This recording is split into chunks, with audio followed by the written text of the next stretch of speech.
Je suis favorable à l'interdiction de la burqa, entre autres, parce que je crois que ce n'est qu'un des problèmes. D'accord, mais on pourrait l'interdire, ou on pourrait essayer de l'interdire avec les textes qui existent déjà. Mais voilà, c'est ça. Il est là notre inquiétude, si vous voulez. C'est que la loi est utilisée aujourd'hui un petit peu comme un élément publicitaire.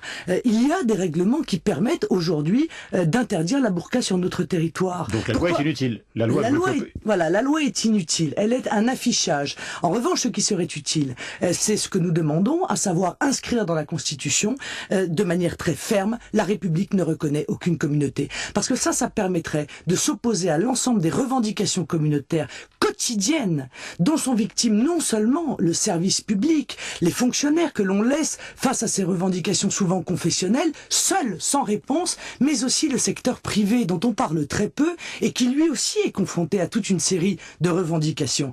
Alors, les femmes qui portent la burqa sont ultra minoritaires en France. Oui, on n'est pas en Grande-Bretagne, où il y en a à tous les coins de rue. Oui, mais ça dérange personne. D'accord, mais vous savez, il y a 15 ans, c'était le voile, le débat. Et aujourd'hui, on voit bien qu'il y a une escalade. Et que cette escalade, elle est somme toute non pas tant religieuse que politique en réalité. Je crois qu'on teste, un certain nombre de groupes politico-religieux testent la République. Jusqu'où va-t-on pouvoir aller? Et pour l'instant... Pourquoi? Pour la subvertir? Vous êtes persuadé que ces groupes-là sont là pour subvertir? Je vais vous répondre. Pour l'instant, ils rentrent dans du beurre. Et sous Nicolas Sarkozy, depuis qu'il est d'ailleurs ministre de l'Intérieur, ça veut dire maintenant 7 ans qu'il est au pouvoir, 5 ans comme ministre de l'Intérieur, 2 ans comme président, et ben ils ont continué à entrer dans du beurre.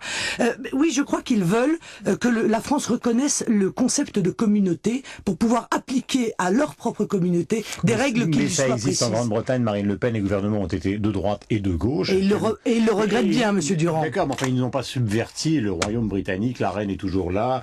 Il y a toujours un Premier ministre, des églises. Il y a des problèmes en Grande-Bretagne qui sont absolument considérables. Oui, mais la nation britannique n'a pas été... La nation britannique n'est pas perturbée par ça. Mais si, la nation britannique est perturbée par ça. Voilà, tout à fait. Je vous l'affirme, et c'est la raison pour laquelle, d'ailleurs, les groupements politiques qui s'y opposent sont en train de monter fortement dans les élections. Mais nous n'en voulons pas. La République française ne reconnaît pas les communautés, elle ne reconnaît que les citoyens. Monsieur Lasfar, le recteur de la mosquée de l'Île Sud, a dit clairement qu'il voulait qu'on puisse appliquer les règles précises et spécifiques à telle ou telle communauté. Ça veut dire quoi? Ça veut dire des tribunaux islamiques demain qui régleront les problèmes civils entre musulmans? Eh bien ça n'est pas la France. Est-ce que c'est une obsession pour le Front National depuis sa création, l'immigration? Non, c'est pas une obsession, c'est que c'est un véritable problème pour la France, l'immigration, et pour l'ensemble des pays européens. Et le Front National a été le seul et peut-être le premier à le voir et à le dire. Alors je sais qu'avoir raison trop tôt, c'est une autre manière d'avoir tort, mais nous avons payé très cher le fait de tenter d'ouvrir les yeux des Français et de dire la vérité sur ce sujet.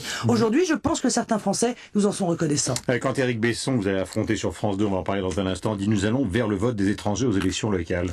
Vous allez lui dire quoi sur France 2 jeudi soir? Je crois qu'il exprime là le désir de l'UMP. Je crois que l'UMP s'est caché, encore une fois, s'est dissimulé pendant l'élection 2007 en laissant croire... C'était aussi le désir de François Mitterrand, ça n'a jamais été adapté. Oui, mais bien sûr, mais vous êtes en train de me dire ce que je pense, à savoir que l'UMP et le PS ont sur ces sujets absolument les mêmes positions. Sauf que ça n'a jamais été adopté, ils l'ont dit, ils l'ont envisagé. Il y a des tas de choses absolument terribles que le PS avait envisagé et n'a jamais fait, que Nicolas Sarkozy est en train de faire. Je ne sais pas pourquoi vous avez une sorte de vindicte contre Nicolas Sarkozy, parce que finalement, grâce à ce débat sur l'identité nationale dont vous allez parler jeudi soir avec Éric Besson, il vous a redonné une visibilité qui n'était pas évidente. Non mais on profite toujours de la démonstration de faiblesse de ses adversaires en politique. Nicolas Sarkozy, de manière assez brutale d'ailleurs, depuis quelques mois, a démontré l'étendue de la faiblesse qui est la sienne.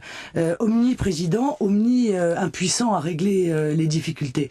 Donc que le Front National revienne au centre du jeu politique, parce que les Français se rendent compte que non seulement il a des solutions, mais qu'il a été le parti qui avait prévu tout cela, ne m'apparaît pas extraordinaire, et je ne vais pas en remercier Nicolas Sarkozy. Je ne remercie pas Nicolas Sarkozy de mal gérer la France. Est-ce que vous vous préparez particulièrement, non pas à la présidentielle, mais à ce débat de jeudi soir, parce que vous vous souvenez probablement que votre père, l'un des coups d'arrêt qu'il a eu dans sa carrière, c'était le débat avec Nicolas Sarkozy justement sur France 2, il y a des années.